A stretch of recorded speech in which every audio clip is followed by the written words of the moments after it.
ஒரு சிறுவன் தினமும் வந்து அந்த மரத்தில் ஏறி உட்கார்ந்து கொண்டு ஆடிப்பாடி விளையாடிவிட்டு போவான். அவனை பார்த்தாலே அந்த மரத்துக்கு ஆனந்தம் பொங்கும். திடீரென்று ஒரு நாள் அந்த சிறுவன் வரவில்லை. தினமும் அவனை எதிர்பார்த்து காத்திருந்தது. சில நாட்கள் கழித்து அந்த சிறுவன் வந்தான். அந்த மரம் மகிழ்ச்சியுடன் அவனை பார்த்து, "ஏன் இவ்வளவு நாள் வரவில்லை? உனக்கு என்ன பிரச்சனை?" என்று கேட்டது. "என் நண்பர்கள் எல்லோரும் அழகழகாய் பொம்மைகள் வைத்திருக்கிறார்கள், ஆனால் என்னிடம் மட்டும் ஒன்றும் இல்லை" என்றான். "கவலைப்படாதே, இந்த மரத்தில் உள்ள பழங்களை எடுத்துச் சென்று கடையில் விற்று பொம்மை வாங்கிக்கொள். என்னை பார்க்க அடிக்கடி வந்து கொண்டிரு" என்றது. அவனும் மகிழ்ச்சியுடன் பழங்களை பறித்துச் சென்றான். மறுபடியும் அவன் வரவே இல்லை. மரம் அவனுக்காக ஏங்கியது. பல வருடம் கழித்து ஒரு நாள் வந்தான். அவன் முகத்தில் கவலை தெரிந்தது. இப்போது அவன் வளர்ந்திருந்தான். அவனை பார்த்ததும் மரத்துக்கு ஏக சந்தோஷம். "வா, என்னிடம் விளையாடு, இந்த கிளையில் ஏறி அமர்ந்து பாட்டு பாடு" என்றது. அதற்கு அவன், "இல்லை, இப்போது எனக்கு வயதாகிவிட்டது. மனைவி குழந்தைகள் உள்ளனர். ஆனால் நாங்கள் வசிக்க சொந்தமாக நல்ல வீடு இல்லை. வீடு வாங்க என்னிடம் பணமும் இல்லை" என்றான். மரம் உடனே சொன்னது, "பரவாயில்லை, உனக்கு கொடுக்க என்னிடம் பணம் காசில்லை. அதற்கு பதில் என்னுடைய கிளைகளை வெட்டி எடுத்துச் செல், அதில் ஒரு வீடு கட்டிக்கொள்" என்றது.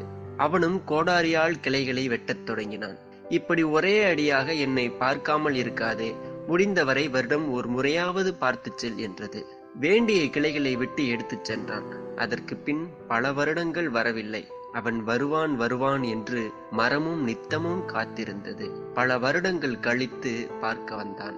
மரம் அவனை பார்த்து ஆனந்த கூத்தாடியது. அவன் எப்போதும் போல் சோகமாக இருந்தான். "ஏன் இப்படி இருக்கிறாய்?" என்று மரம் கேட்டது. "என் மீன்பிடி படகு உளுத்து விட்டது. படகு இல்லாததால் மீன் பிடிக்க முடியவில்லை. அதனால் வருமானம் இல்லை. நாங்கள் மிகவும் கஷ்டப்படுகிறோம்" என்றான். மரம் துடிதுடித்து போனது.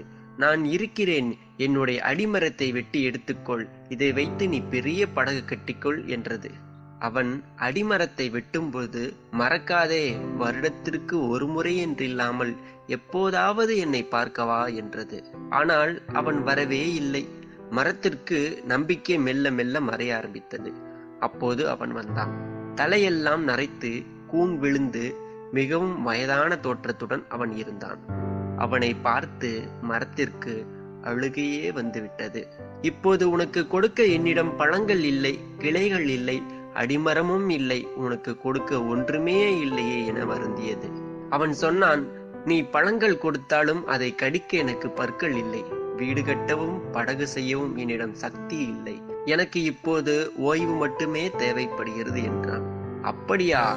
இதோ தரையில் கிடக்கும் என் வேரில் படுத்துக்கொள்" என்றது. அவனும் அந்த வேர்களில் தலை வைத்து படுத்துக் கொண்டான். இந்த சுகத்துக்காகத்தான் அந்த மரம் பல வருடங்கள் ஏங்கி தவித்தது. இப்போது அந்த ஏக்கம் நிறைவேறியது. அந்த மரம் ஆனந்த கண்ணீர் விட்டது. இது மரத்தின் கதையல்ல, உண்மையான நம் பெற்றோர்களின் கதை. இந்த சிறுவனைப் போல் நாமும் சிறு வயதில் தாய் தந்தையோடு விளையாடுகின்றோம்.